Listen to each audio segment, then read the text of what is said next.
So I'm not really, no one, we're not arguing when we look at what's happening in the markets, we look at what happened on Sigelgate, we look at what's happening all around us, treating measles with apricot pits or something like that. Trump is going down like warm milk left out too long, says James Carville with that signature Louisiana smirk. The Democratic strategist just went on TV and broke down exactly why Trump's political empire is crumbling faster than his spray tan in a rainstorm. You've seen Trump's all-caps social media rants and his half-empty rallies, but Carville just connected the dots in a way that left the former president totally speechless. What's really killing Trump's chances isn't even the 91 criminal charges. It's something far more devastating that Carville exposed for everyone to see. Before we move on, I'd like to ask you a small favor. If you appreciate this content, please take a second to like this video and subscribe to the channel. Over 98% of you watch the videos without subscribing. It costs you nothing, but it makes a huge difference to us. So, did you click the subscribe button? Great, thank you so much. Now, back to the video. And I was wrong. I said Memorial Day. It's before April Fool's Day, which the Trump administration should make a national holiday because it so accurately represents who they are. Well, what tense are we in? Is it collapsing or has it collapsed? That's the only argument to have. James Carville just dropped a truth bomb that's making Trump squirm in his gold-plated chair. The legendary Democratic strategist didn't waste time with the usual criticisms about Trump's legal problems or scandals. No, Carville went straight for Trump's jugular by diagnosing the real disease killing his campaign, good old-fashioned boredom. Trump's act is getting old, Carville declared with that signature Louisiana drawl that makes everything sound like both a joke and a death sentence.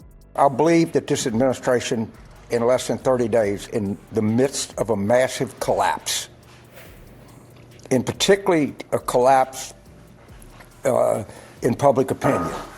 The anger and grievances that once fired up MAGA crowds now feel about as exciting as watching paint dry. Even worse for Trump, his own fans are starting to check their watches during his rallies, wondering if maybe it's time for something new. Remember when a Trump rally was the hottest ticket in town for his supporters? Now campaign staffers are desperately blocking off sections of venues with curtains to hide all those empty seats. Nothing sadder than a half-empty room for a guy whose entire identity is built on being a crowd pleaser. The nicknames Trump throws around these days sound like they were brainstormed by a guy 3 fries short of a happy meal, as Carville put it. That's the kind of burn that leaves a mark, folks. Republican insiders are quietly admitting the endless victim routine is wearing thinner than Trump's comb-over in a strong wind. What's really killing Trump isn't some explosive scandal or legal case. It's something far worse in the world of politics and entertainment: irrelevance. His social media posts that once broke the internet now barely cause a ripple. His all-caps rants feel like reruns of a show that should have been canceled seasons ago. Turns out the orange guy has more than irrelevance to worry about. He's basically collecting criminal charges like they're Pokemon cards, while most ex-presidents are enjoying retirement, writing memoirs, or painting weird bathroom portraits. Looking at you, Bush. Trump's daily schedule reads like a legal thriller nobody asked for. 91 criminal charges. That's not a political strategy. That's practically an Olympic feat in courtroom appearances. Carville didn't just point out Trump's legal woes, he dissected them with the precision of a surgeon who's clearly enjoying the operation a little too much. Harry Enton, I really respect his opinion. He crunches numbers for us here at CNN, and he spoke to Trump and right track, wrong track numbers. Let's take the middle ground here and say it's collapsing, and I'll meet you halfway. But that's about all. Well, he's a mathematical genius. He knows algorithms. He knows regression analysis. He can look at things. Myself, I'm a humble political consultant. What I look at is election returns. Yeah. Every time Trump tries to hold a campaign event, his GPS seems programmed to navigate straight to another courthouse. The man's spending more quality time with lawyers than with the voters he's supposedly courting. His campaign trail might as well be renamed the Great American Legal Tour 2024. Remember when Trump bragged about his business genius? Well, Carville made sure to highlight how that genius just cost him $454 million in that New York fraud case. Ouch. Nothing says master dealmaker quite like losing more money than most small countries' annual budgets. The Democratic strategist delivered this financial smackdown with such comedic timing that the TV host nearly choked trying not to laugh on air. What's even more telling is Trump's legal team, or lack thereof. When your legal situation is so toxic that top lawyers are diving for cover, you know you're in deep trouble. Instead of the legal dream team you'd expect for a former president, Trump's stuck with lawyers who might have gotten their degrees from the back of a cereal box. The real gut punch from Carville was connecting these mounting legal disasters to Trump's fading relevance. Back in the day, an indictment would have sent MAGA donations skyrocketing.